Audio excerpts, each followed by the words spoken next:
guys, welcome back to another episode of The Stable.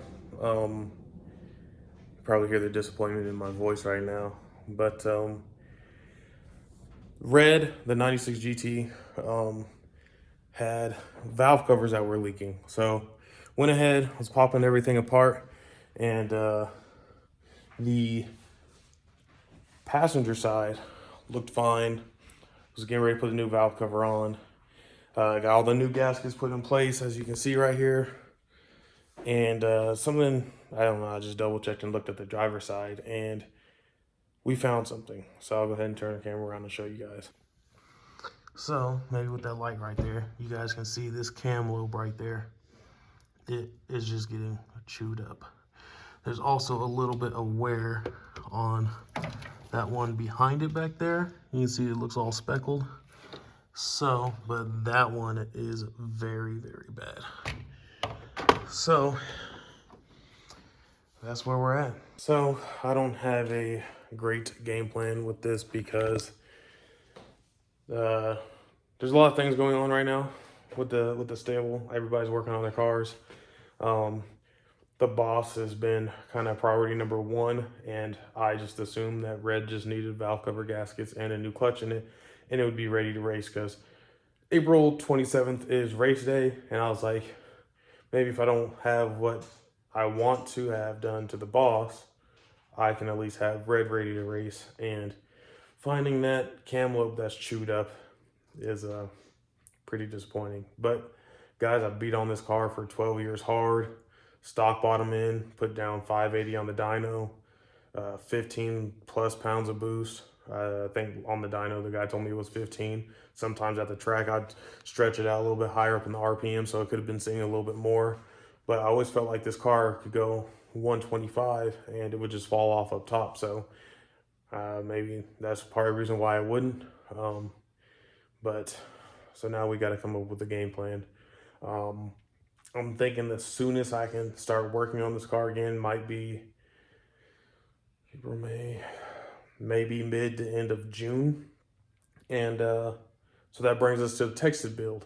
So the Texas block has been at Rocky Mountain Machine Shop for like a year. In that time, he's hardly touched it. But also, I called and checked on him and told him it wasn't a huge priority at the time because I was banking on last year this motor actually blowing up. And it didn't, it lasted, so I thought. So there was no rush with Rocky Mountain Machine Shop, and he never really got to it. So in my eyes, there was no point of the block and all my parts sitting up there. So I just went and picked it up. So we have the Texan right here. He did deck the block, and he did a rough clean on the cylinders, as you guys can see. I want to say one of the cylinders had, if I can turn this around with one hand, one of these cylinders had a small amount of rust, but he said it shouldn't be a problem. And I can't see it from that way either. So with that being said, I think to me, it doesn't make sense to get Red just to replace the follower or whatever, the guide that could be causing the problem with that cam. I can get that stuff to replace it. I can put a new cam in this side. It's a comp 262 cam. But with it being stock bottom end and me pushing it, we could get it back together and then the bottom end let go because, you know, stock bottom end. So to me, it doesn't make a whole lot of sense to do this. And what makes more sense is I already have the crank, the pistons, the block, the rings, all the ARP hardware, and I can get these heads fixed, especially since I caught that before. And we can just pretty much take everything off the top of this motor, drop it on this block, upgrade everything, and then go with a custom blower cam, because at that point, the Vortex probably gonna get upgraded because this is a SI that has the TI and pillar in it. And we're gonna put probably the JTB on here. So that just leaves me trying to figure out what to do with the aftercooler and how to cool this car down at this point. But that's pretty much it, guys. So really didn't want to make this video. This isn't the Texas build update video I wanted to do.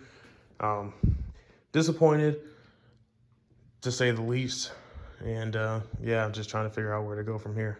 So guys, that's gonna that's gonna wrap up this video. I'm gonna have to sit here and come up with a game plan, plan out these projects for the next few months, because I gotta have something ready to race come April 27th. So um, I'm thinking this might be third on the list, because the boss should be wrapped up by April 27th. I think the Fox body still needs $3 grand, so I'm thinking that'll be quicker than to get going than this.